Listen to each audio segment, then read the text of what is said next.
Okay, so hello everyone. Welcome to the channel again. And today we have a very special guest, Stefan, who worked on the HeadHunter game, one of the favorites, one of the legendary games for the Dreamcast. So for me, it's an honor to have you here, Stefan. I played HeadHunter a lot when I was a teenager. I remember I finished it twice. And for me, together with Shenmue 2, this is the best game of the Dreamcast. It's like the masterpiece. And it's a game that shows that the Dreamcast could do much more. So thank you so much for being here. Like, thank you for your time. It's really an honor. Obrigado. So, and that's more or less, annoy. It's more or less the only word I can in Portuguese, unfortunately. But thank you so much, and it's nice to be here. And I was also a bit surprised that there is so many people in Brazil that really like Dreamcast and Headhunter, and make me really happy to hear. Yeah, so some of the questions that I'm going to make to you today, they like were, doubts of the subscribers because I told them, oh, I'm going to interview one person who worked on Headhunter. So everyone like got crazy about this, because Headhunter is really special. And I think the fact that it wasn't released here, it makes it more special because people who want it need to struggle more to get a copy. Yeah. So it's Yeah. both so the questions are both it's both the voice of the people, and you needed to put a little what we say smuggle almost to get to be able to play it in Brazil, if I understand correctly. Yes. It is like a very rare game. And Dreamcast is really popular here. Like Sega in general is really popular in Brazil. So people like me who likes to collect, like it's crazy about like European games and Japanese games. So and Headhunter is like one of the biggest. Mm. Yeah, it is, and I think you are going to talk a little about me that later. But it was a bit, like you mentioned, interesting that it was not available in Brazil, and it was not available anywhere out than just in Europe.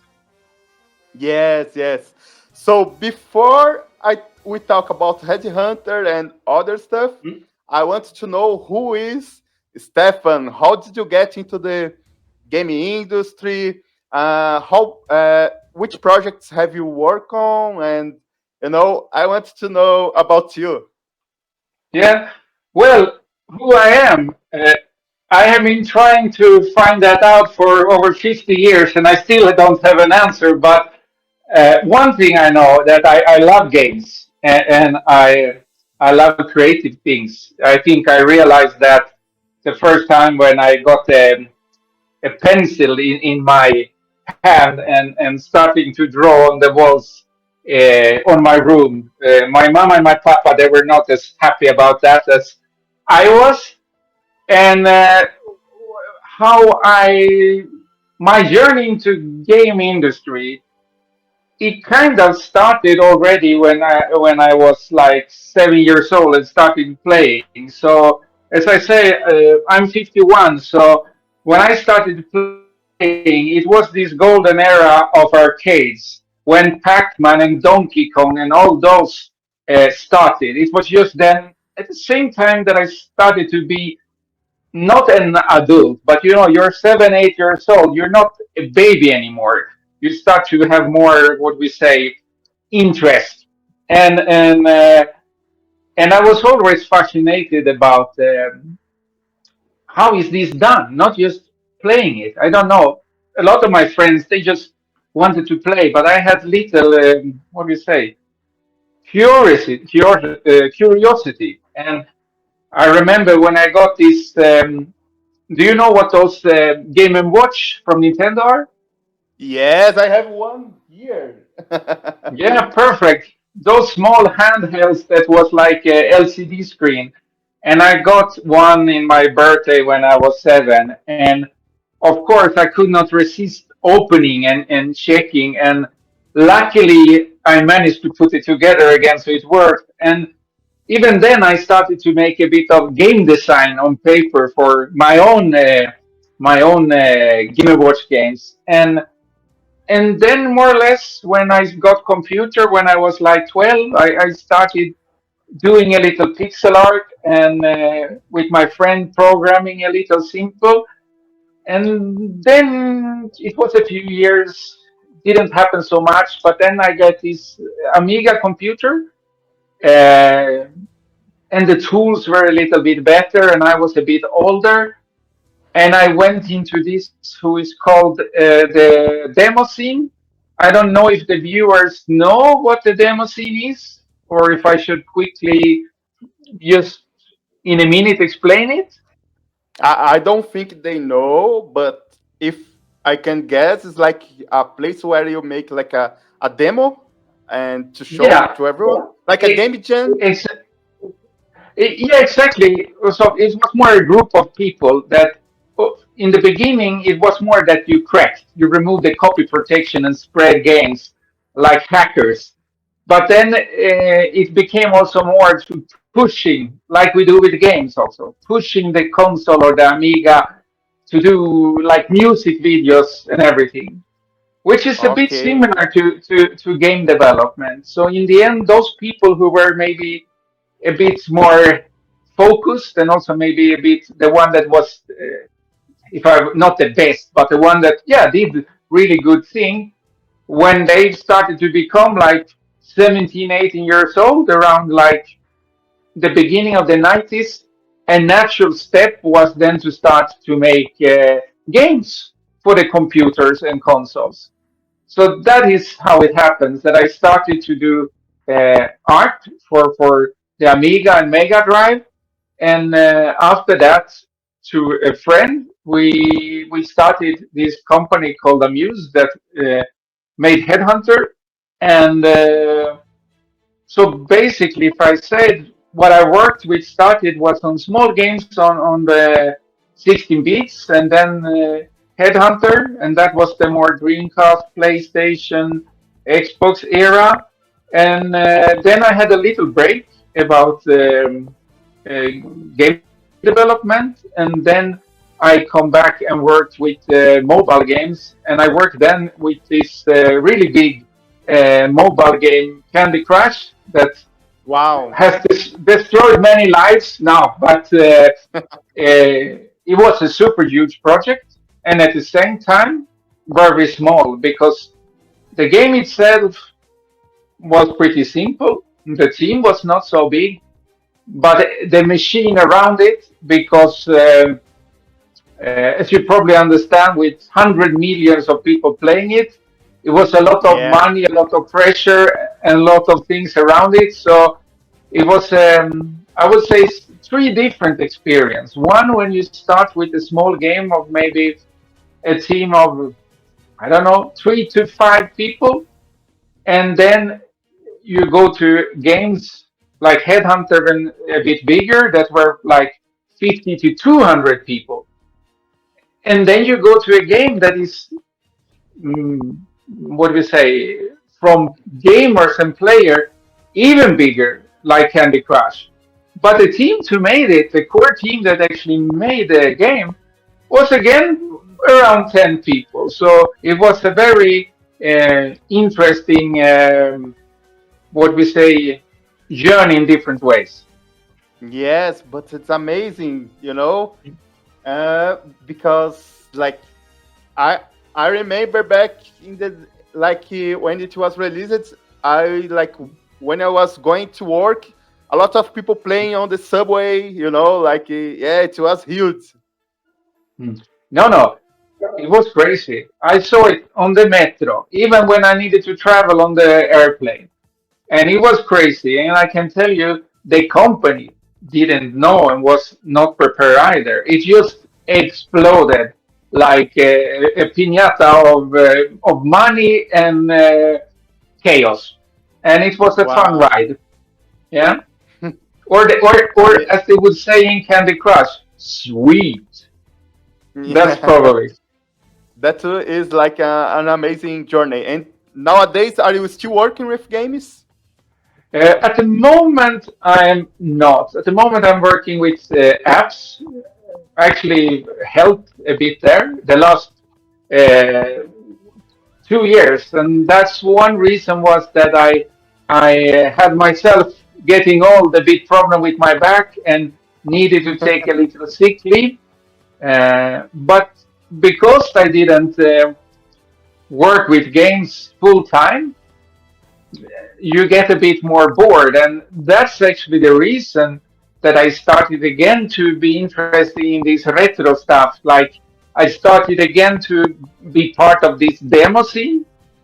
A lot of people that are now 56 years old and their kids are maybe not at home, they go back and do the stuff they did when they were young. And I am no exception. So I'm having a fun on my spare time to do things for these demos for this Amiga. And I started then to be a little interesting of what happened on Dreamcast. So we will Mm, go to that later, but yes, yes. there is maybe little game development again happening. Amazing. So going to the Dreamcast now. So I always had this question: was like Headhunter always like intended to be a Dreamcast game, and if so, how the company approached Sega, or if it was Sega that approached your company and asked, "Oh, we need a game to to fight against Sony and Nintendo." I wish Sega would have come to us directly. It was the opposite. We really needed to, what we say, try to get them interested. So what happened was that when we started this company, it was still then in the middle or end of actually the PlayStation 1 and Saturn things. So originally, we wanted to do more of a 3D run and gun like Contra in 3D, more classical still. Originally, then we really loved Saturn because we were Sega fanboys. Me and John Crookness, who loved that. We had these games on Mega Drive before, and even if PlayStation maybe were better, we wanted to do Saturn and all. But then when we started the project, and this was also around like 96 or so when the IT bubble, internet and companies making web page. So we thought also we could try to get some money from investors, and that took longer than we thought. It's not just Sega we needed to fight to get them interested. This was the same for the investors because imagine we were really young. I was like just over 20. Sure, we made some games, but we were two young boys. At least that's how many investors saw us. So because it took little time, we said, no, let's focus on Dreamcast instead.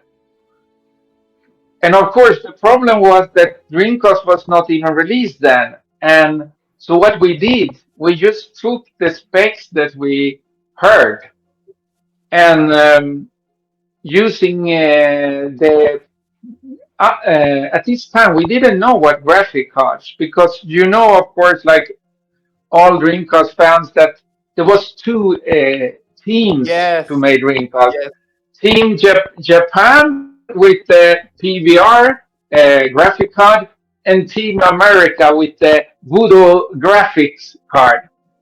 And yes. as you could buy those cards, we started making a prototype of the game on the PC using these graphic cards that we showed Sega.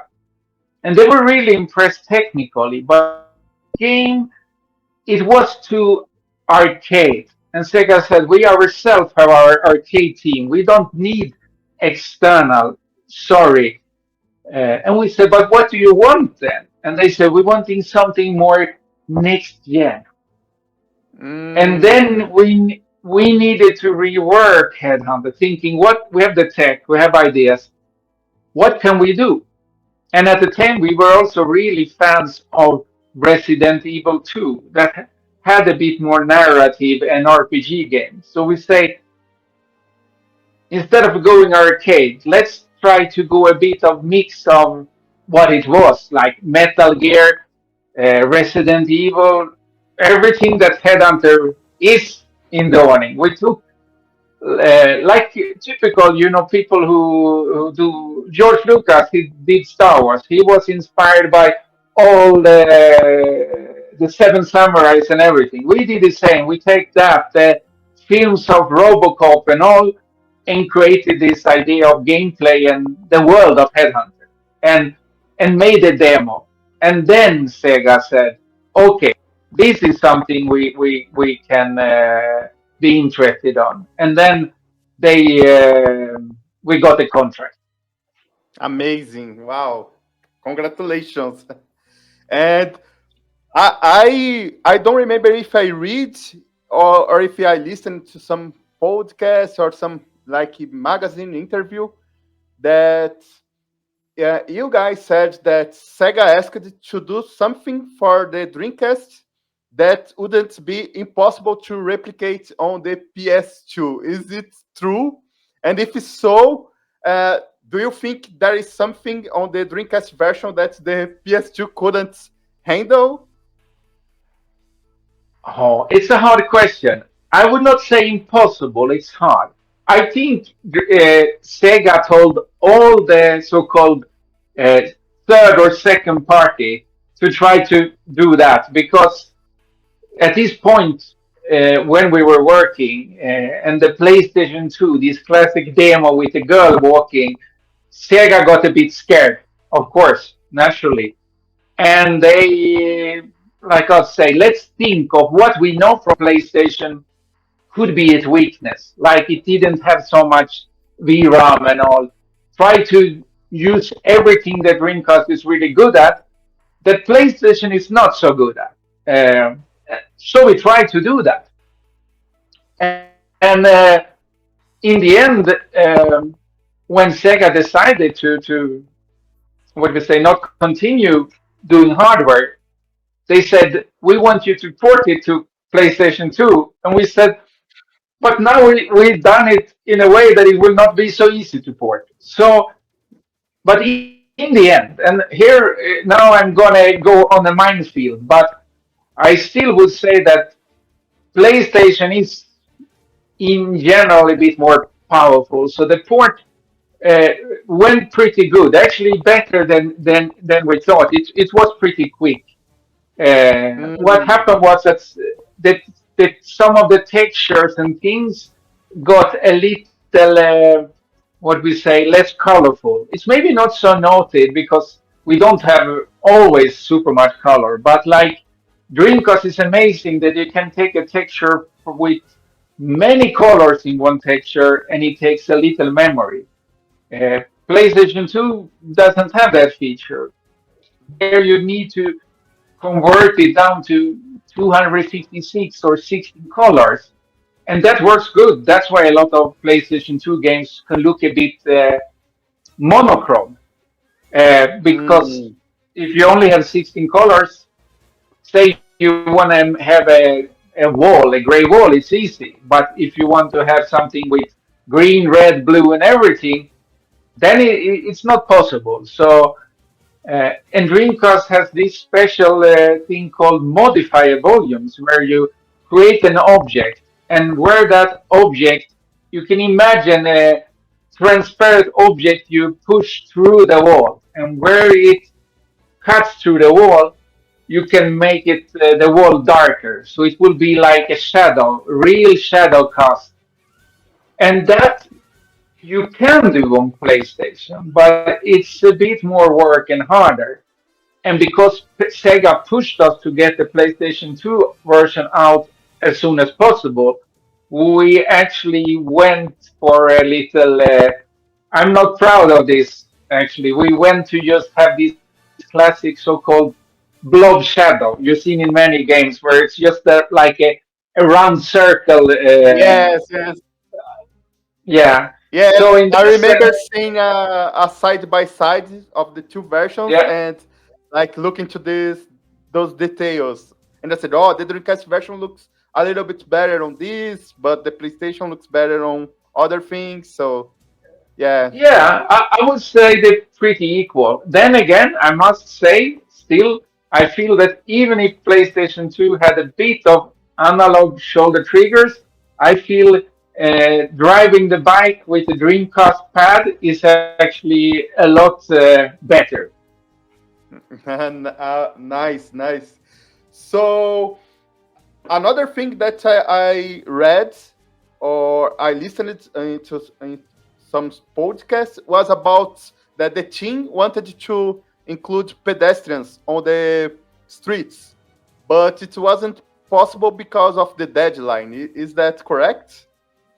Yeah, I am actually one of them who wanted to push. So, and was working on that. So basically, what was happened was that we tried a bit, and it was not just maybe performance, but we have a little problem on how we wanted to handle the pedestrians because maybe we wanted to be a bit more complicated. The key problem was we have with the type of games like if you drive towards a pedestrian, how will they run? How will they do? Um, uh, if you compare like a game like Crazy Taxi, they have it a little easier because there you drive all the time like crazy. You cannot really stop. And as soon as you come close to a person, they just run outside to the left or the right of the screen. They go run through things and everything, and it's not so realistic. But it works because Crazy Casty is a bit more Like comic. a It's cartoonish, yeah, yes. cartoonish. Exactly. Thank you. That's the word exactly. So we felt that that and time constraints and some other things, we said like we need to decide what to put in priority. So in the end, unfortunately, the pedestrians went away because also there was a multiplayer section and some other things that was supposed to be on Dreamcast that we worked on. And then when Sega decided to discontinue Dreamcast, Sega decided to not support online features. So unfortunately, there was a lot of other features in HeadHunter that was finished, was fun and working. That was we needed to remove. Okay. Yeah, but what you already got there is already like amazing with the Yeah. cars and Uh, the motorcycle.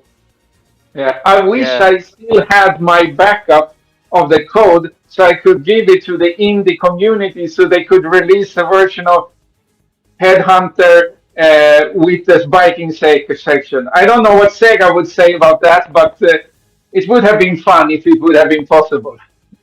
That would be amazing. Maybe if they do like some mods, modifications.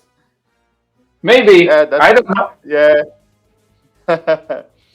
So now going like to something that disappointed me a lot at back in the time was that the game wasn't released like in North America, in South America, and we always I always like to read like magazines, and HeadHunter was always there, like a killer app coming to the Dreamcast, and then the game was canceled in other continents.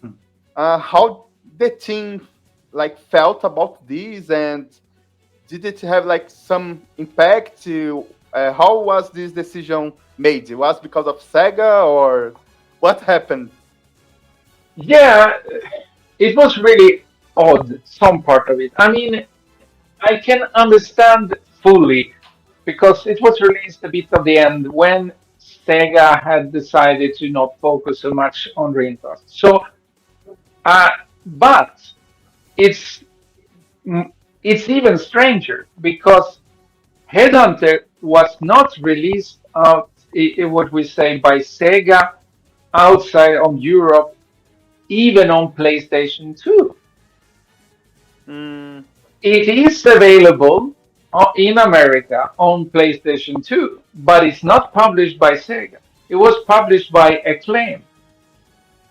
And we actually, or John Crookness, the other founder of Amuze, was actually the one that managed to to sell it. Say to Sega, if you don't want to publish this, can I do it? I don't have a clear answer. I can only say that a lot of the stories you probably talked and read about that how Sega of Japan, America, and Europe, sometimes it seemed that they were competing against each other. I don't know how much is true, but for sure there was a lot of, in my opinion, odd and almost childish things. Like mm, Sega of America said, no, we don't see any focus of releasing it. We have other things to work on. But come on, the game was done.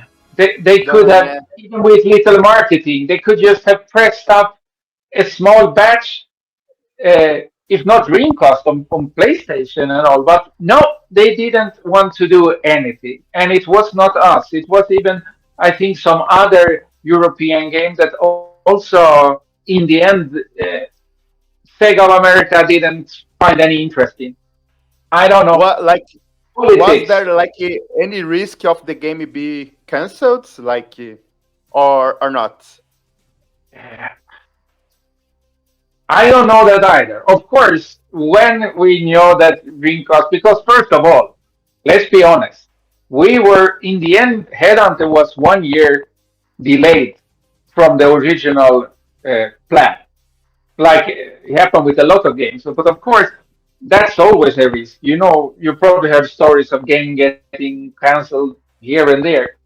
But it's not just that. We are in this situation. We are delayed. Sega knows it. We knows it.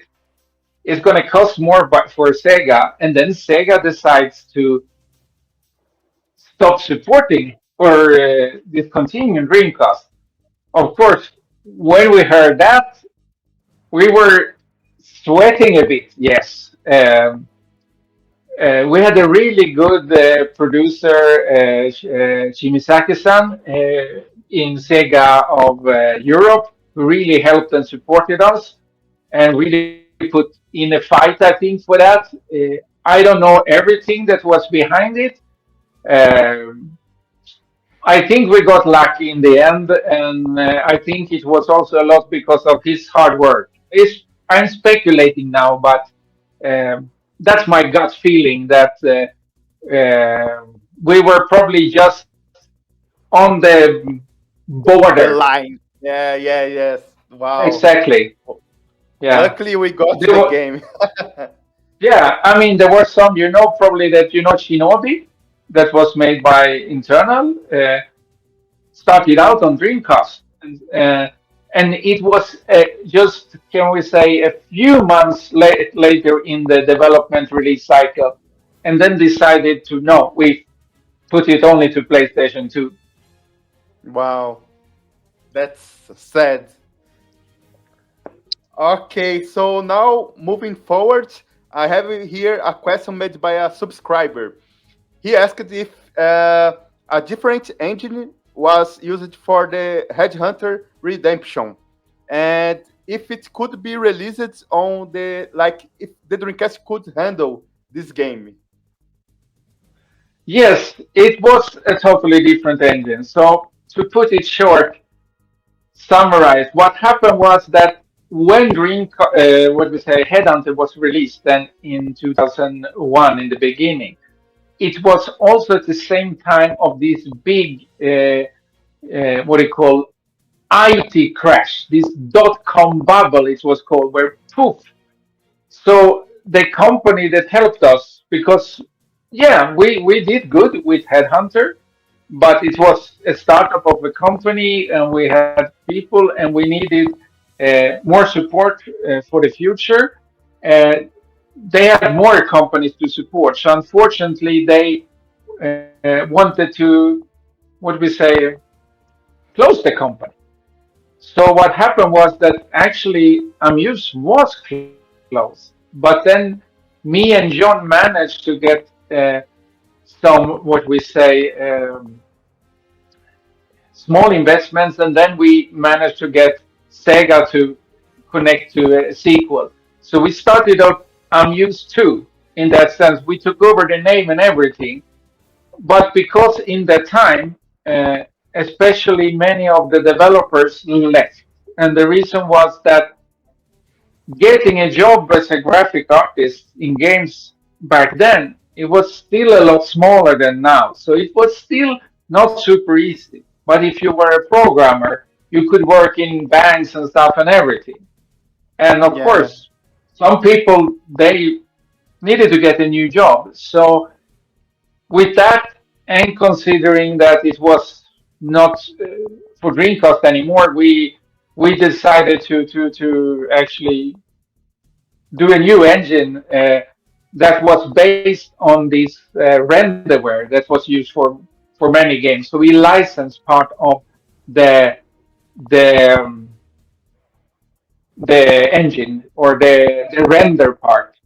Uh, renderware existed for Dreamcast before, but it was an earlier version. So we could not have made what we say Headhunter Redemption run on Dreamcast with that engine. Say in another mm, world, say that Dreamcast would have continued, would we have been able to do Headhunter Redemption on a what we say evolved version of the Headhunter engine? I would say yes and no. Yes, we could, but graphically it would look more or less the same as Headhunter. Not as many polygons. Like Headhunter Redemption has a lot more polygons. But I think the whole game, control, and in general visual could be very similar to the PS2 version. cool. Yeah, that's I think it's a good answer. Like I think for example, if you want to do like Headhunter for the N64, you can do it, but the graphics won't be the same, right? Like No, and also, yeah, yeah. And yeah, also, of course, if we would have made Headhunter 2 on Dreamcast, it would probably still be a little better because we have learned the Dreamcast and we know a little more now how we can use it. yes, that's good. So another question made by a subscriber, and this is about the plots for the Red Hunter Redemption, is about if Jack Wade was replaced by Lisa X, if it was like a creative decision, or you just thought, maybe if we put like a female protagonist, it will sell like better. I don't know. First, I need to say that in Headhunter Redemption, I was more than in the company management side and also working more into the tech part of tool and graphics. So I was not really what we say core part of the core group of the gameplay and the story. But I can tell you what I know, of course, because it's still decisions I supported because me and John were the founders of the company. I think we also had a little what we say called crisis because of what you explained. People left the company. We wanted to start up. Like many things, sometimes when you do a sequel, you want to change a lot and do a lot differently.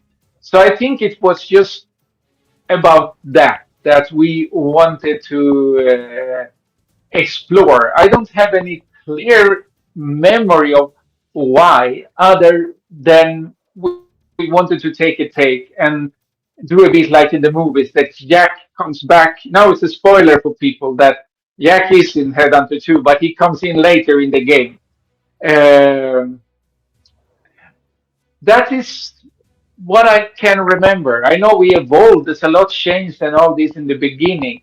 It was also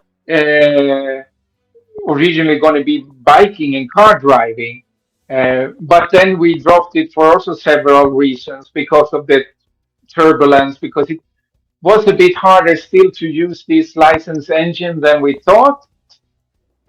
Retrospective, I wish that we would have maybe just still taken the Headhunter engine and try to rewrite it for PlayStation 2. Maybe that would have been the right choice in the end, but it's hard. Imagine that you have this engine and the two main people who wrote it have left the company, and it was not super well documented and all. It was a bit of a, it was like a mess. So I Yeah. think we also, I would say there is no right and wrong. The only thing I can say Yeah. personally, I never really personally was super fond of the environment style. I felt it become a little more like a normal uh, action tech sci-fi adventure. I would have preferred if the Headhunter Redemption would have been more Headhunter 2, continuing a bit in the real world, not have this time jump and just be more of a direct sequel. No, okay. So just before we go to the Dreamcast homebrew scene, I wanted to ask you: do you think is it possible like a remake like nowadays, or is like I think there is still like people who want it, you know? I don't know. I have thought this many times, even written to some people. I've seen it when of course, now and then, for nostalgia, you can see a Headhunter clip on YouTube when you check retro gaming, because I love retro gaming. And I even wrote on some comments when people say Headhunter. I think the key thing is there needs to be something behind it. Look at some of the retro games that's been done, like Street of Rage and everything. It's not Sega themselves that pushes those. Now Sega, they're trying to do some new 3D Street of Rage and Golden Axe. Let's see what happens. But in general, Sonic Mania, Panzer Dragon Remix, Street of Rage 3, that is people who have come to Sega and say, can we do it? And Sega say, okay, we can support it. Why not? And I think it's the same thing with Headhunter, that it needs to be somebody. I thought myself many times, would that be fun? But it's also a lot of work and project and handling. So I'm not sure. I think if it's going to happen, it will be probably me or somebody else who was involved in Headhunter, or if there is some other, like Street of Rage, some other small gaming company who loved Headhunter that goes to Sega. So if there is Yeah. such a company, I say to them, go for it. Don't wait for me and anybody from the old people who did Headhunter. But for sure, if you manage to convince Sega to do a remake, contact me and I can help out. Yeah, I will start like a campaign, you know? Mm, yeah. Yeah, so awesome. So now talking about like the Dreamcast homebrew scene. So are you aware about everything that is happening? That people still are still like releasing new games, some amazing new games like Stormwind, Xenocider, and a lot of good games. Are you aware about it? Yes, I mean, I have checked it out like now and then, naturally, like, but it's been like once every year I check a little. And like 10 years ago, I checked a little into this, what was happening with the scene then about, okay, there is this called Callisto OS, there is some things happening, but not more like this. So it was actually because of COVID and because of I damaged my back last year more that I started to following a bit, not just Dreamcast, follow Mega Drive or retro gaming. For especially on Mega Drive, there was a lot of new good titles coming. And so yeah, for the last 2 years, I have followed like the games you mentioned. Really, really good games. There are also what do you call the? I always forget the name. This rally game was released. Ah, Uh, 4x4 Gen. no, no, it was Let me see. something Ah, rally. like a Hmm. 2D game, right? Let No, me not a 2D. remember. A 3D. There was a Ah, 2D online. The Arcade Racing Legends. Legends. Oh, Yes, that's the one. I was a tester for this game. Amazing. Yeah. So that is this. And then there is also I saw new game engines happening like Simulant, and the person behind it, he made this. I call it the Dreamcast version of Rocket League, where you play with cars Yes. and a football online. He added online feature, which was really impressive. Uh, then also I seen that a lot of the games that happened was a lot of ports, which for me, okay, to the ports, for me, it didn't really show so much about Dreamcast. It were that could be have been done on Saturn or PlayStation One. So for me, I was a bit surprised that it still was not so many 3D games like Xenocider, Rally Legends, and Stirring is 2D, but it really, for me, that was the first new indie homebrew Dreamcast games that for me was professional level. It was wow. It looks great. It plays great. It really would be a game back in 2000. If it was sold on the Dreamcast, people would say, wow, and buy it. And I think that's what I'm missing a little because if I see Mega Drive and some other scenes, they're pushing those machines crazy, doing stuff that is even better that was done commercially back in the days. And that is what I'm hoping will happen more and more also in the Dreamcast homebrew scene, like full scale. Uh, doesn't need to be super big, but games that you say, wow. Yeah, so this is the next question. So the scene has been evolving. Do you believe that one day we are going to see like indie game at the same level of Headhunter? Like, do you think it is possible or not? Because it will be like very expensive for an indie developer. Uh, I think you answered the question yourself, and it's a lot of to do that. I think now or going forward, when it comes to tools and technology, I think it's slowly getting there. Like I said, I am not what do we say? I have not developed anything on Dreamcast in the scene. I just checked. I've scraped the surface, so to speak, and trying to get more and more into the scene and know people and know the tools. And I see a lot of good things happen there. So I don't think it's necessarily a technical problem. The problem is, how can I explain it? That Dreamcast and PlayStation 2 was in the middle ground. And what I mean with that is you could do really nice things in 3D and all, but there's a lot of effort and special knowledge needed to do all those assets, models, and the code to really take advantage of the Dreamcast to make something good. If you compare to PlayStation 3, then you have a lot more power. It's much more similar to modern game development.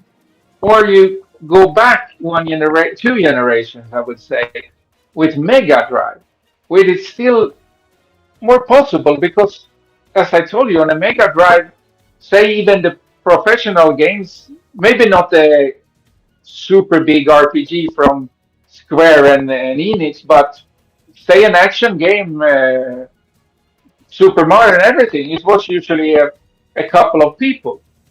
But when it comes to PlayStation 2 and Dreamcast, and even also Saturn and PS1.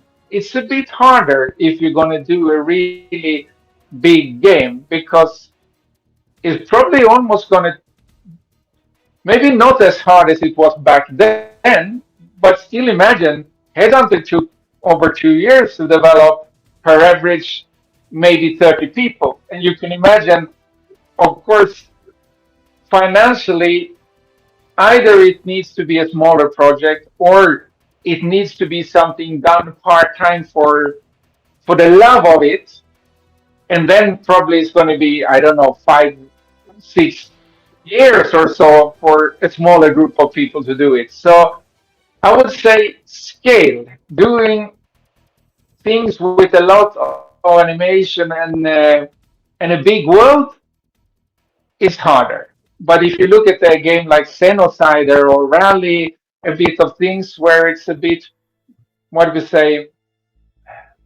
contained, then I think it's possible to do things that reach the same professional quality levels as back in the days. Yes. Cool. So the community relies a lot on the Callisto OS to develop these homebrew games. So comparing like this, this open source uh, environment, comparing it to the Sega Katana or Windows CE, that how do you think, like, is it already comparable, or does it still has, like, things to improve to get there? Are you like aware about Callisto OS and everything that people has been doing with Mm. this OS? As I said, I am aware. I checked it out. I have not practically really worked and done something on it. So if I say something here, I might have got it wrong. But what happened was actually I checked that out, like I said, 10 years ago, and um, I also started during this COVID on thinking maybe it would be fun to do a game again. So that was also one of the reasons I started checking the scene. And I must say that when I started to ask and everything, I had a bit of hard getting answers about the performance. Because when I took with some people and starting probing deeper, it seemed that it had a lot of things, but it also had a lot of things that was maybe not so optimized. And that is also one of the reasons, because again, if I look at the games that have been released, they're nice games in the indie scene, but it's very few, if any, 3D game that is even close to the real games that using Callisto OS. And of course, then I ask myself, why is that? I mean, if it's as powerful as it was. So I started to get in contact a little more with the community then and pushing. And so what I've been doing more as a fun is trying to, yeah, get to know the people that work with Callisto OS and everything, and giving a bit of what we say, my opinions and other things. And one of the reasons was also that maybe there had not been any big project that pushed it. That's often happen. It's only when something really good or interesting happen, it pushes the scene. Like we saw now lately, there's been people doing now. There is an ongoing port of Doom or Doom, the Nintendo 64. 64 version Yes, of yes. Doom, and some are people now are working do a port with what we say GTA. And what I've Yes. seen when it looks to Callisto is that it seems that the people working with those things now, when they're pushing and actually trying to port real 3D games, but before there's been many 2D game ports.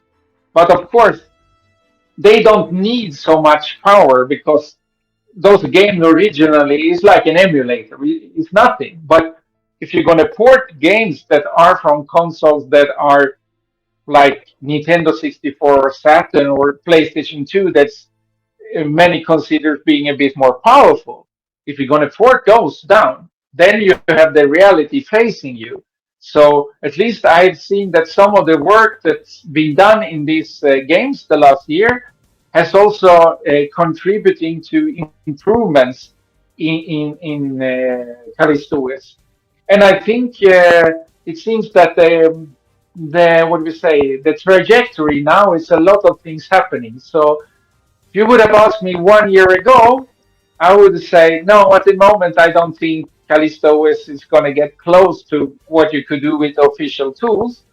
Now I say I think it's not so far off, and if it continues, it's going to be on par of it. And if that performance is on the same level, I would say that it's probably still a lot easier today because you have Dreamcast emulators. Because even back then in the days, we have the dev cam for Dreamcast. It was not easy to debug and test. We did something, the game crashed. Needed to restart the whole game in console and all. And even though maybe Sega's tools has some stuff that still is not in the official tools, I would say that with all the stuff that is available on a modern PC and performance, it is easier, even easier. Good. So, knowing that, do you intend to create something using Callisto S for the Dreamcast? Do you have like plans to create a new game? So what I wanted, I mean, in the beginning, I started of thinking, oh, it would be good to do a Headhunter 2 without Headhunter. So I started sketching on like a clone of Headhunter, a bit more futuristic, and thinking, okay, how could this be done cool for using Dreamcast the best way? Maybe like mixing, like racing in the fifth element in all dimensions, up and down. But then, as we talked before, I realized, oh my God, it's going to be need the 10 years and still a lot of people. So I said, maybe it's something easier to start. So I got the idea of doing like basically a clone of Wipeout and F-Zero. And then when I started checking in, and that I hope someday will be something. So at the moment, I'm just testing a little myself, a bit of doing concept art and playing the games and doing a little of small things on the PC. Because the key problem here is the same things. It's not easy to find people who can code good for Dreamcast. And also, before Callisto was not so performant. So my hope now is see where it goes, and maybe next year or so, see also if there is some people I've started to know now that are interested on helping me with the Dreamcast part. Because you can imagine doing the gameplay and testing, that can be done on a PC or anything. But the core tech, the engine, the what do you say, the render engine that is for Dreamcast, that needs to be done, even if it's not maybe a super big thing. It needs to be done by somebody who knows their shit, to say. And Yeah. so let's see. It depends a lot of if I find the right collaborators. And if so, if we see something happens, when we are at the point that is possible, then most likely I will go out in channels like your channels and everything and try to promote it a little. And if we see if there is interest, we maybe do a small Kickstarter, because it's not about money; it's about Yes. love. And I must say that if I want to do such a game, I want it to be if not the best, one of the best looking racers of Dreamcast. I want it, yeah, to be honest, I wanted to kick the ass out of the best racers that was released back in the days, because for me, that is the key point. If I just want to do a racer, I can do it on Nintendo Switch and everything, but I want to do something that in a small scope or smaller scope really pushes Dreamcast to the limits. That would be the intention of such a small, what do you say, anti-gravity racer. Wow, that's amazing. I think people will get very excited, and I hope you find the right, people to help you with that. And I'm always open here, to, if you need any, to promote it, I will be here for you. Yeah, no, I think the biggest problem is momentum also because right now it's basically myself and some other. I have some names that I cannot mention yet, but I have some good names from game musicians and demo instant musicians that they have said, yeah, if you start do it, I can make a soundtrack and stuff. So it's more down on the technical side. I need to find the right people to join the team. So at the moment, I have the working title is Dream Stream because, like when you follow like in Formula One, you have those slick stream and stuff, and I don't know. It's like a name I think I could have seen on an Sega arcade machine, a Model 3 arcade machine in 1998 or something. So that's the intention to make it still a bit more retro looking. Amazing. So now going to the end, uh, what advice would you give like for someone that's like a young person or even like an older person who wants to to get into this game development world? You have an amazing career. What advice could you give for someone that is starting today? I think it's two big uh, pathway here. One thing is you want to go either indie solo developer, which is usually about the programming part, or you want to work more with indie games. And the other is more if you want to work more, start out by working more in a company. If it's a company, I think you need to be realistic of looking both at your heart and your brain. And it goes up and down. We have been a bit slow. People talk a lot about AI. I am not super worried about AI, but for sure, a lot of things when it comes to art and everything will be cut down and everything. So I would say, I think the most important is to think ahead and say, what do I have for a company to want me? And I think what's going to be even more important than take if you're a programmer and an artist, just your artist in your coding skill, is to understand that you still in a bigger company needs to study a bit of the what do you say boring project management part and everything. I think maybe in the future you will be more like a director of some things, like using AI and everything to direct. And it's good and bad. I mean, because a lot of the stuff that takes time, it's actually, sorry to swear here, but it's really boring stuff. Sitting and optimizing code or polygons and make everything in the textures perfect. Of course, it's fun, maybe the first time, but then it gets boring. So I think look on the side also and understand also that it's about communication in big teams. That's as important to do. So both your skill as an artist as a coder and see yourself of a bit of a director and manager of whatever you do. That is going to be super important because if you have that and the other don't have it, they probably going to pick you. And Amazing. indie, Good. indie is a bit similar. It's again that there you need to understand that if you're a small company, you're alone. Almost half of your work is going to be a bit like me now. I say indie work, social media, promotion, everything. It's more how you sell the game as much as what we say the game itself that is important. It's boring. I hate it, but Um, Yeah. you need to accept that you need to be a salesman as well as a creator if you go indie. Amazing. Good advice.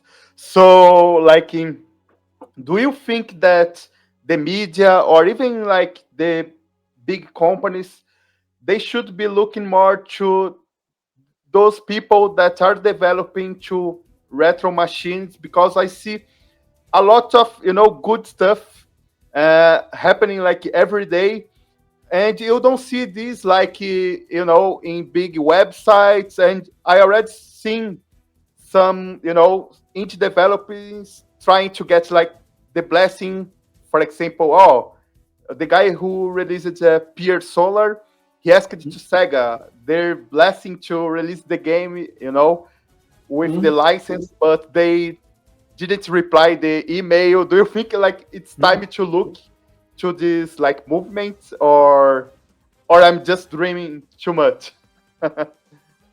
No, I don't think you're dreaming. I think we should dream. I mean, that's why we love Dreamcast, I would say. But I mean, that's a key thing. Is also why some people like Callisto OS because there is the official tools, the source is out. It's no secret that it's allowed, and people are still. What will happen if you did a game with official tool? Will Sega do something? Personally, I think Sega wouldn't care. And the simple reason in all this, unfortunately, is about money. And I think that's what even we say with uh, the good parties like Sega and some other are not as hard as Nintendo, like Sonic Mania. Imagine that being published by Nintendo, it wouldn't happen. So I think there's good and bad that there is a bit slack. What I think is that they don't see the incitament of it. Like what they can do is release a mini console and all that. So from the company, the game publisher side, I can fully understand. What's still a little odd for me, if you look on the bigger games media, IGN and everything, that is not as much. It's a lot of talk of retro style games done in the new platforms.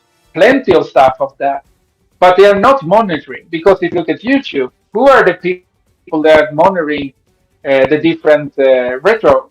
It's channels like yours and others. That's no, there is plenty of coverage, but it's indie coverage of indie Yes. retro game. But if you look on the indie game size, it's more than indie games. Then it's more, what you say, bigger media that is interested on that. And I don't know why. There is good channel called Digital Foundry that do tech breakdowns. They now and then focus a bit more on the what we say retro, but they are still not as big as the biggest players. So I think it's a bit strange because there's a lot of interest in what we say retro gaming, and maybe because it's still so much that is bound to reviews, and there is so much new games still released. So maybe they don't have time because those people, their journalists are paid. Maybe they have so much other games to review that is in priority. So I don't know, Yeah. but what I do know is if that won't happen, the most important is channels like yours and others that you need to understand what a great work you guys are doing. Because if it wasn't for you, for sure it would be less. Because what you're doing and they are not doing, you are promoting, you are securing the possibility of those retro game, real retro game consoles. So yeah, I just want to mention that I really appreciate the work that you and tons of other retro channels are doing. Thanks a lot.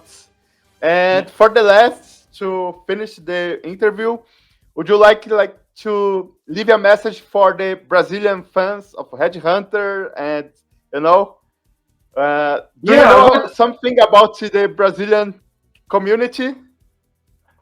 actually the little I know is when I you told me you were from Brazil. I check a little the channels and all. I don't know so much because before the only like Brazilian has been some people working on Mega Drive, and of course I know that Master System is super big, and I had some friends also who worked for this mobile company Wildlife in Brazil.